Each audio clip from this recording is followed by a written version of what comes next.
Hey everyone, welcome to this video. This is going to be a component overview of the original 1977 Avalon Hill Squad Leader board game. Just going to go through kind of what's in the box, just to get you guys acquainted with what this game is like, and yeah, we'll take it from there. So what you can see here, these are my two copies of Squad Leader. The one on the left in the purple box is a first edition. It's from the first print run of 2500 that were produced for Origins 3 in '77. The other box there, the orange one, that is a fourth edition, which is obviously one of the reprints. There are a couple differences. I might touch on those here in the video. They're not super important, but yeah. So let's open it up.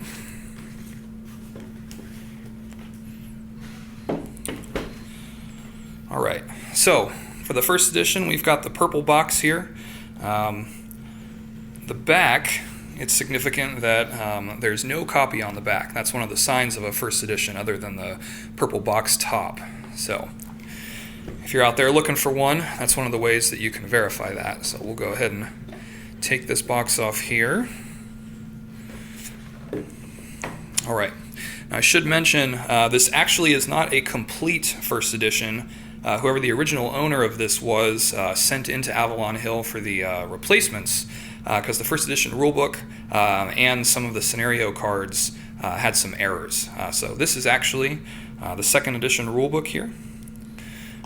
So Squad Leader is kind of cool among war games in that since it's a fairly complex game system, more than a game itself, it uses this technique called programmed instruction to guide you through learning the game. So it introduces you to only a little bit of the rules at a time, and as you continue on, you can see here this is for scenario 1. You go through and it has the largest amount of rules for the first scenario. Keep going here. And so up here at the top there's some copy that says, hey, stop and go play scenario 1. That's all you need.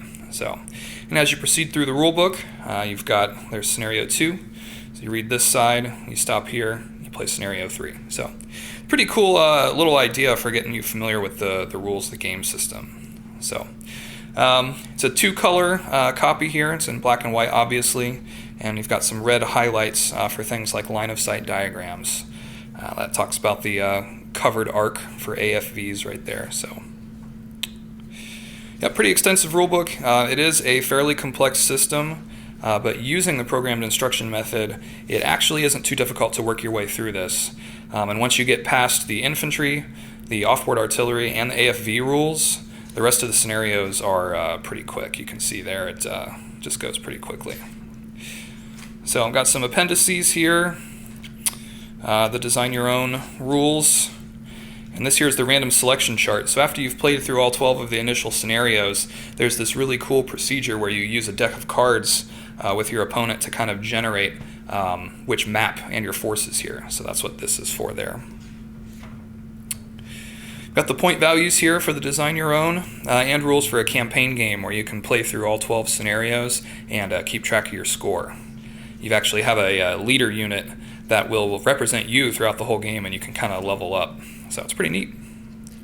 And included also are John Hill's designer notes, and then he wrote a short article here on basic infantry tactics for World War II.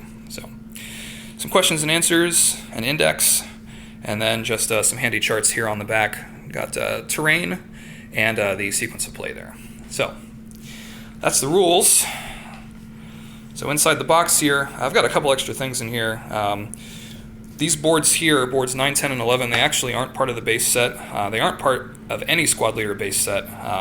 You had to send away for them to Avalon Hill separately. And you can see here the artwork on the board is pretty lackluster.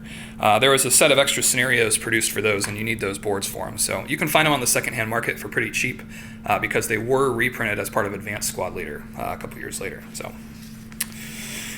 all right. So within the box here, got the mail order card. So since Squad Leader is more of a game system, you've got your counters and then you've got your scenario cards here. And these are the actual battles that you go through with the system. And each scenario comes with a short little blurb on the history behind it. You've got the rule sections that are introduced there. And then you've got your victory conditions there. And the chart keeps track of who goes first, how many turns you've played, and then you've got the order of battle for that scenario. So the first squad leader game came with 12 scenarios, and they kind of increase in complexity as you move on. This is the quick reference data card, and this has most of the stuff that you'll need to refer to during play. So we got the infantry fire table here. This is your most important table.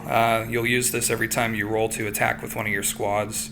Got close combat, support weapons, some other miscellaneous things, and on the red side here on the back, this is going to be all your stuff for your armored fighting vehicles. Your 2-hit table to kill, movement costs, all that stuff. It actually comes with 2 of those, one for each player.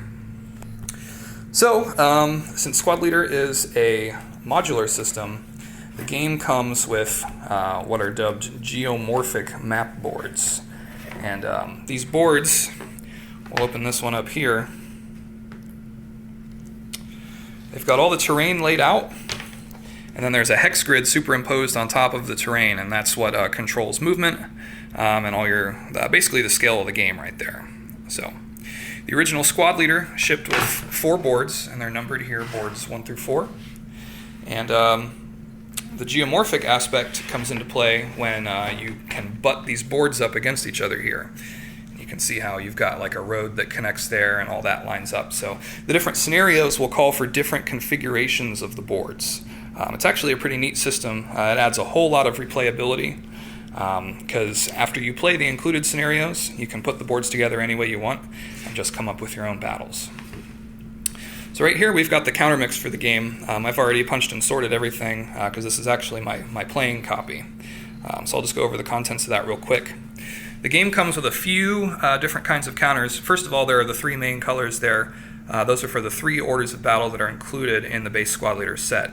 The brown are the Russians, the blue are the Germans, and the green are the American GIs. And within each counter mix, you've got the actual fighting squads themselves. You can see there they're rated for attack, range, and morale value. And then we've got some support weapons here, and then all the AFVs and some of your artillery counters are going to be there on the 5/8 inch counters. You've got 2 little Avalon Hill style dice included here. They're pretty tiny and they have kind of a weird consistency to them, but they get the job done.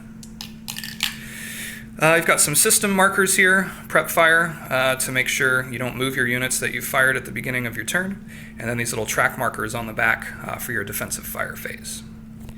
And then these other 5/8 counters right here, these are the fortifications. You've got wire and smoke, and then you've got, these are some more artillery counters and vehicle immobilization counters. And then you've got your rubble, entrenchments, and bunkers right there. So yeah, that's what's in the Squad Leader box. It's kind of a short intro to the game right there. I'm not really going to go into any sort of gameplay detail that's outside of the scope of this little overview. But yeah, that's Squad Leader. I hope you guys enjoyed the video, and have fun.